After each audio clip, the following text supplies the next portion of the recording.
Hi masters. ఆ రోజుకు ఒక మంచి మాటలో ఒక యోగి ఆత్మకథ 74వ రోజు అండి. ఈరోజు విశ్వకవి రవీంద్రనాథ్ ఠాగూర్, పరమహంస యోగానంద్ గారు కలుసుకున్న వైనాన్ని, వారు స్థాపించినటువంటి విద్యాలయాల్ని ముచ్చటించుకున్నాం. మా రాంచీ విద్యాలయంలో చదివే 14 ఏళ్ల కుర్రవాడు భోలానాథ్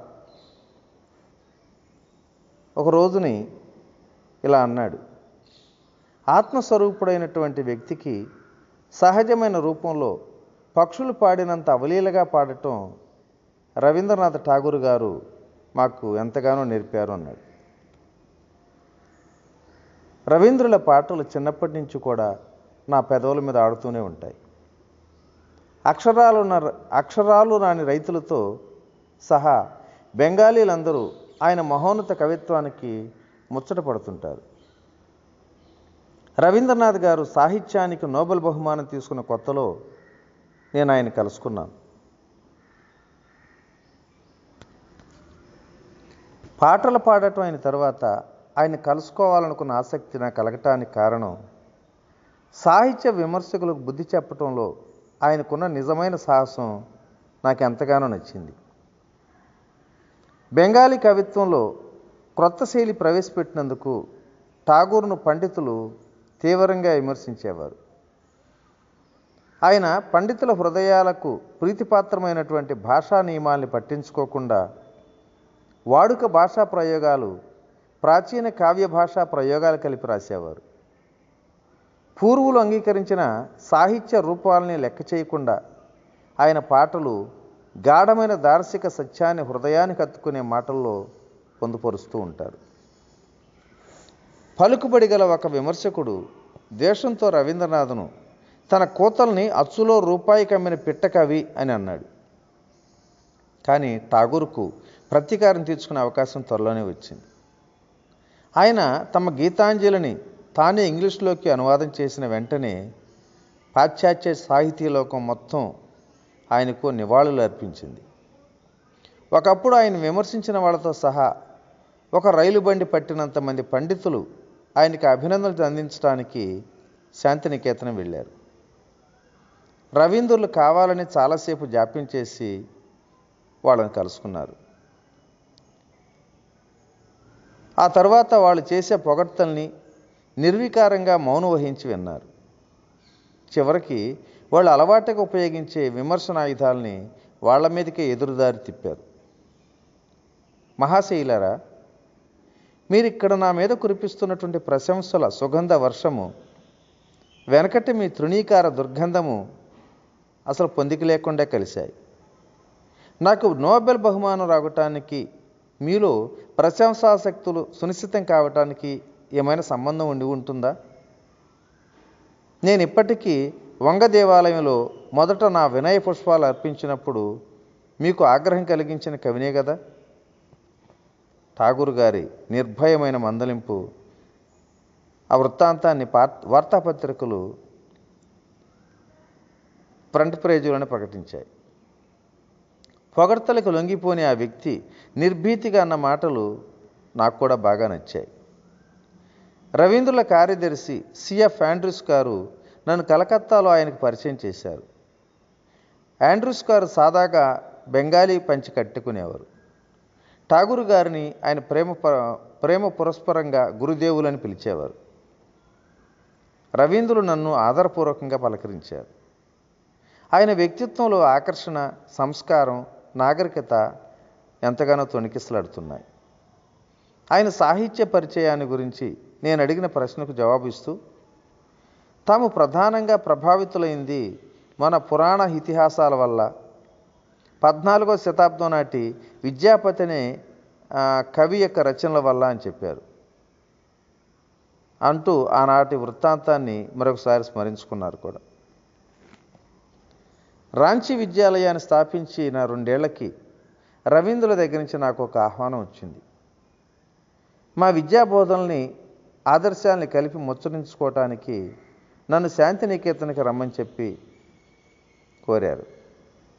నేను సంతోషంగా వెళ్ళాను. నేను వెళ్ళేసరికి ఆ మహాకవి తమ పఠన మందిరంలో కూర్చొని ఉన్నారు. మేము మొట్టమొదట కలుసుకున్నప్పుడు అనిపించినట్లే ఇప్పుడు కూడా ఆయన రూపం ఏ చిత్రకారుడైనా ఉత్తమ పురుషాకృతిని చిత్రించడానికి ఆదర్శంగా కోరేటంత ప్రస్ఫుటంగా ఉందని అనిపించింది. కులీనత ఉట్టిపడే విధంగా శిల్పకారుడు తీర్చిదిద్దినట్టున్న ముఖానికి చుట్టూ పొడిగాటి జుట్టు, వంకుల గడ్డము ఉన్నాయి. విశాలమైన దయార్ద్ర నేత్రాలు, దివ్య దరహాసము, అక్షరాల సమ్మోహనపరిచే వేణునాదం వంటి కంఠస్వరము, దృఢంగాను నిటారుగాను గంభీరంగాను ఉండే ఆయన రూపం దాదాపు స్త్రీ సహజమైన మార్ధవాన్ని, శిశు సహజమైన ఆనందమయ స్వచ్ఛందతను మేళవించినట్టుగా ఉంది.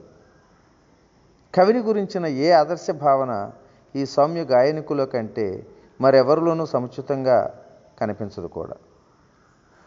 కాసేపట్లో ఠాగూర్ గారు నేను ఛాందసానికి తావులేని ఆదర్శాలతో స్థాపించినటువంటి మా విద్యాలయాల్ని ఒకదాంతో ఒకటి పోల్చి పరిశీలించడంలో మునిగిపోయాం. ఆరుబయట చదువు చెప్పటం, నిరాడంబరత, కుర్రవాడి సృజనశీలతకు సమృద్ధిగా అవకాశం కల్పించటం వంటి సమాన లక్షణాలు చాలా ఉన్నట్టు కనిపెట్టాం.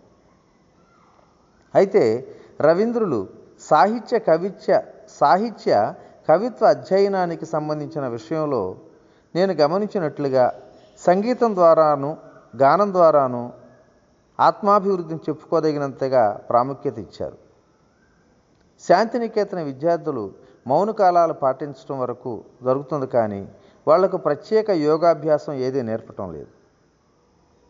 రాంచీలో విద్యార్థులందరికీ నేర్పే శక్తి సంవర్ధక యోగద అభ్యాసాల గురించి, యోగధారణ పద్ధతుల గురించి నేను వివరిస్తుంటే ఆ మహాకవి ప్రశంసాసూచకమైన శ్రద్ధతో విన్నారు.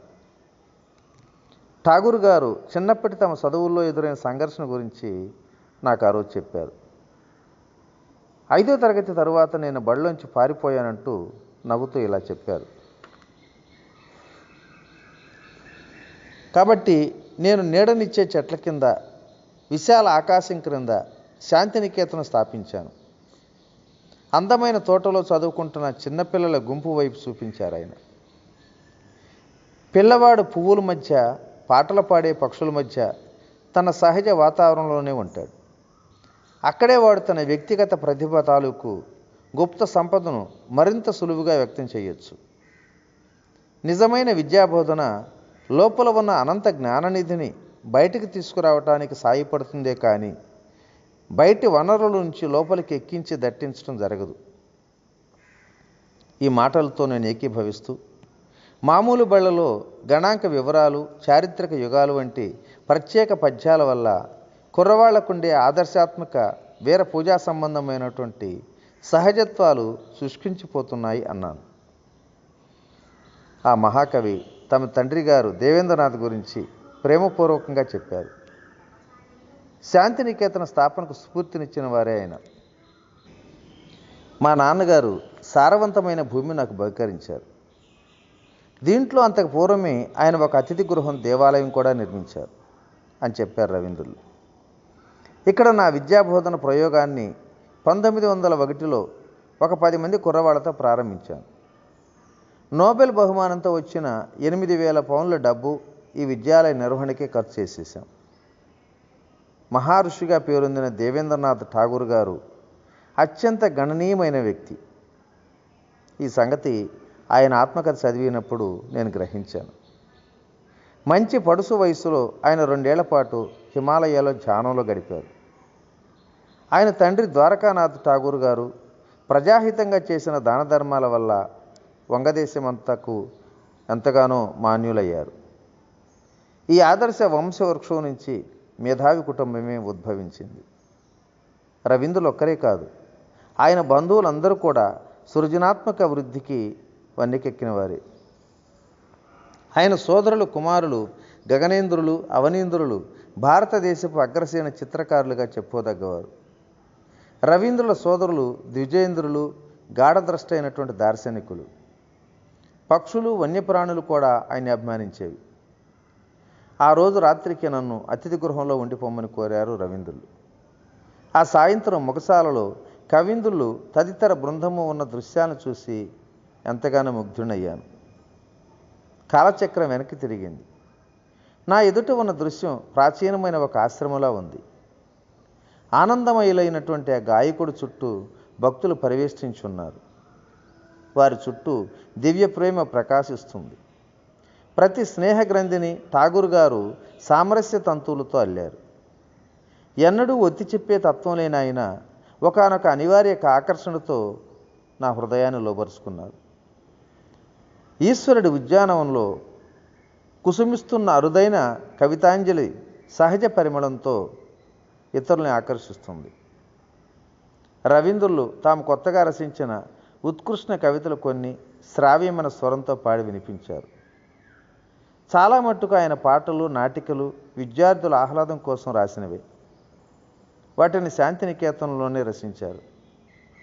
ఆయన పద్యాల్లో నాకు కనిపించినటువంటి సొగసు ఏమిటంటే, దాదాపు ప్రతి పంక్తిలోనూ దేవుని ప్రస్తావిస్తూ ఉన్నప్పటికీ ఆయన పవిత్ర నామాన్ని చాలా అరుదుగా పలకటం. గానం చేసేటప్పుడు కలిగే ఆనందంలో మత్తెక్కి నన్ను నేనే మర్చిపోయి నాకు ప్రభు అయినటువంటి నిన్ను మిత్రమాని పిలుస్తుంటాను అని రాశారు ఆయన. ఆ మర్నాడు మధ్యాహ్నం భోజనం అయిన తర్వాత మహాకవి గారి దగ్గర తప్పనిసరిగా సెలవు తీసుకున్నా.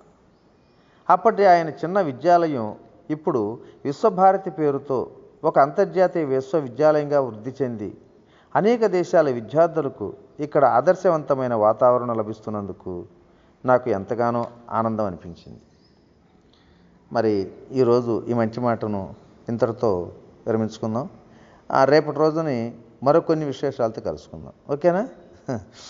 Okay thank you. ఇట్లా మీ రామిరెడ్డి మానసరావు. Okay, bye.